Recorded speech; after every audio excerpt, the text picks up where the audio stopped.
started building a house. Now this may sound a little bit strange, as most people my age are not building houses.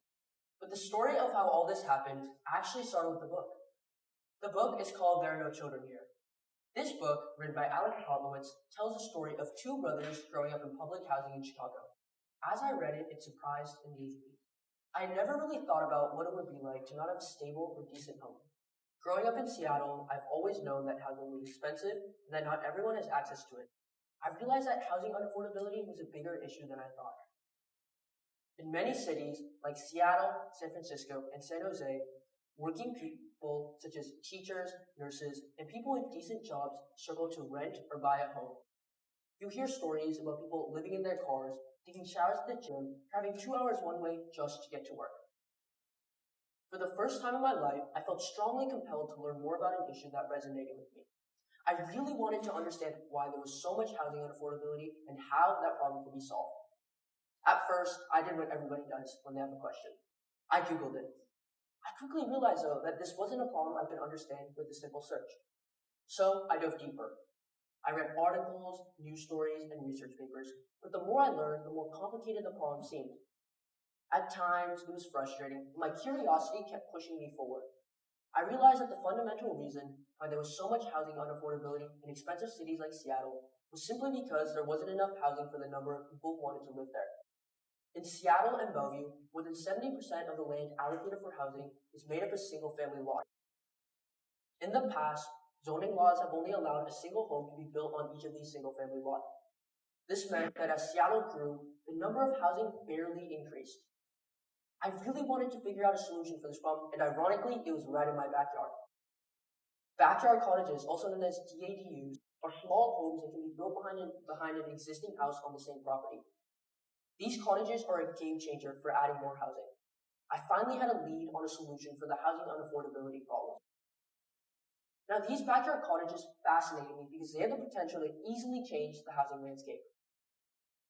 I dove even deeper, reading census data, local housing and zoning laws, and real estate forums. I also talked to several real estate investors, developers, and homeowners, interviewing them to learn more about these backyard cottages. I compiled all my notes in a Google Doc, which probably exceeded a whole year's worth of history notes. Around this time last year, I also began putting everything I was learning into a research paper. Now, this paper was grueling to research, and it took me a whole summer to complete. I ended up with a 30-page research paper titled Creating Housing Affordability in Seattle. Now, this research paper wasn't the end, though. Throughout the process, I realized I had developed a real passion for real estate, and I wanted to take my interest to the next level by actually working in the field. I began reaching out to different companies until I landed an internship at a real estate investment company focused on backyard cottages. Suddenly, I wasn't just learning from behind a laptop, I was actually learning firsthand.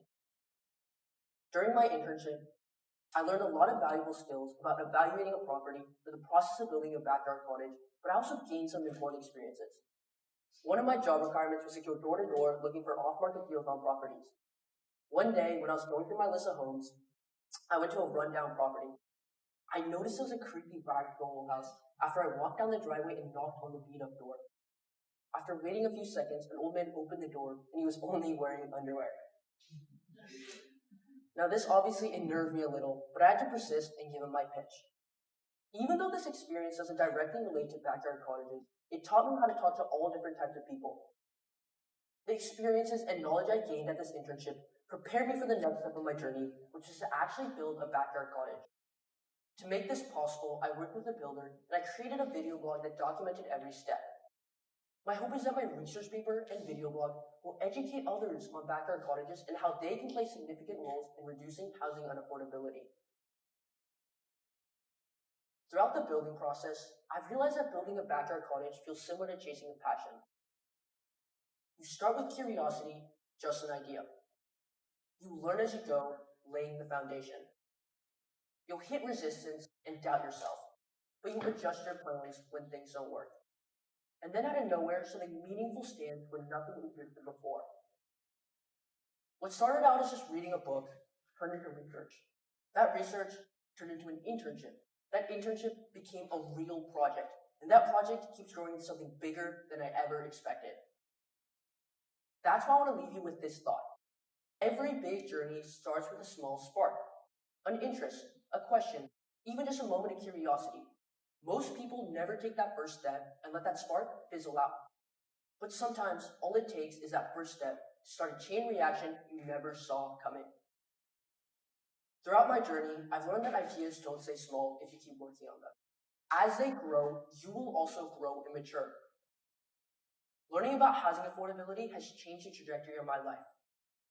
Building this backyard cottage is not just a step in my journey, I'm creating a real unit of affordable housing in Renton. So if you ever have an idea that excites you, even if it seems small or uncertain, take that first step. Because just as with building a backyard cottage, pursuing a passion begins with believing that something meaningful can grow from a single foundation. Thank you.